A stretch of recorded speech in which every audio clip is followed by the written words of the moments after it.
O advogado Solon Henriques de Sá e Benevides lançou ontem à tarde o seu mais novo livro. A obra trata de um tema bem presente: as investigações de facções criminosas e a ideologia de poder no Brasil. A obra, intitulada Facções Criminosas e Ideologia de Poder no Brasil, foi lançada nesta terça-feira no Centro de Ciências Jurídicas da UFPB. E é a obra do professor Solon Benevides, que está aqui ao meu lado e vai falar um pouquinho sobre esse livro que foi lançado. Professor, boa tarde, seja bem-vindo ao Correio do Debate. Uma característica já dessa obra que a gente destaca é sobre um assunto que está muito em alta, né? A questão das organizações criminosas e da relação também com o poder público, político. Fala um pouquinho para a gente sobre a ideia dessa obra.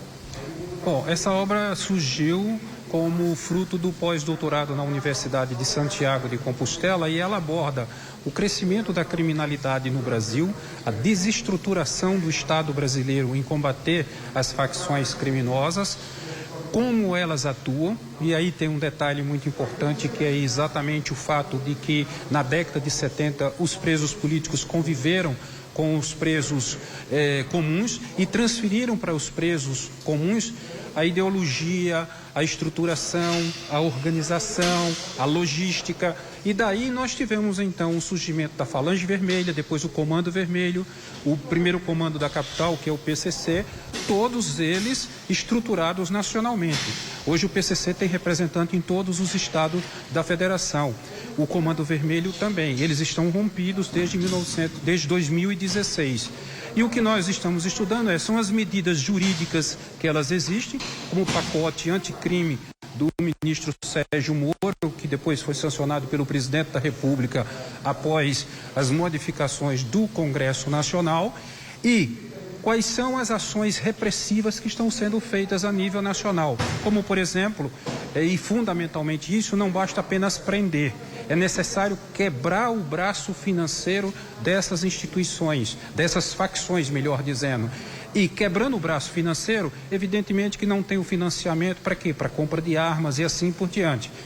Professor, o senhor também é membro do Conselho Penitenciário da Paraíba. Foi dessa forma que o senhor conseguiu mergulhar com mais propriedade nesse assunto? Sim, não só a minha atividade acadêmica na Universidade Federal da Paraíba como professor de Direito, mas também no Conselho Penitenciário, que faço parte desde 2017 e agora foi renovado o mandato pelo governador João Azevedo até 2025. E aí esse estudo detalhado fez com que a gente aprimorasse, aprofundasse na pesquisa e pudesse então produzir esse livro, produzir essa análise que está à disposição não apenas dos estudantes de direito, mas de toda a sociedade. Ou seja, então, esse tipo de prática criminosa que é tão comum no nosso país, ainda tem jeito, a gente ainda consegue limpar o país disso?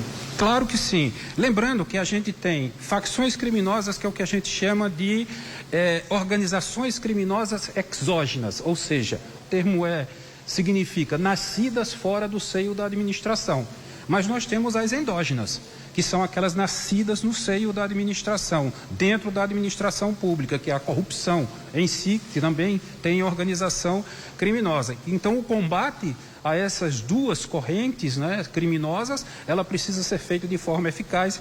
E eu cito e analiso, por exemplo, a Lava Jato, que apesar de alguns equívocos, ela teve a sua eficácia, ela teve a sua produção profícua para a sociedade brasileira. Professor, e esse livro ele está sendo distribuído gratuitamente? Quem tiver interessado, né, em ter todo esse conteúdo, como é que faz? Porque o livro é publicado pela editora da universidade, então o livro fica à disposição na universidade, fica à disposição também nas bibliotecas da universidade, na biblioteca da UFPB, e será distribuído nas bibliotecas das outras universidades brasileiras para o estudo dos estudantes de Direito e outros estudantes de outros segmentos. Ok, professor, então muito obrigado pelas informações, parabéns por essa obra que traz essa discussão tão importante, não é isso?